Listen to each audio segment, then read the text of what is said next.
Hello guys, ayan, tayo ay andito na sa Grand Mall. Grand Mall, so kung saan ang bagong kondo na binili ng bossing namin. So ayan, dagdag work na naman po ito. Ayan, wala kaming choice kundi magtrabaho at sumunod. Ayan, dito tayo magpa-park muna sa basement Grand Mall Park. Magpa-parking muna. Ayan. So ngayon, first time kong nakapunta diyan sa Grand Mall kasi lagi kaming nasa Avenue Mall. Ang katabi niyang mall na yan ay Avenue Mall. So ngayon ay bumili yung isang bossing namin ng isang condo.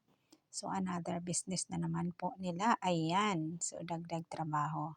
Kaya ayan. So first time kaming pumasok diyan at magpa-park daw sa basement car park. Kasi diyan daw yung sa mga residency car park. So, ayan.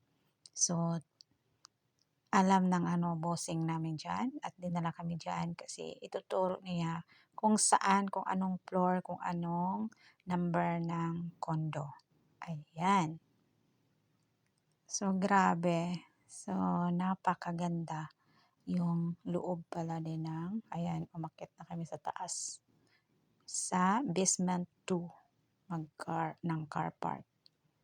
Ayan.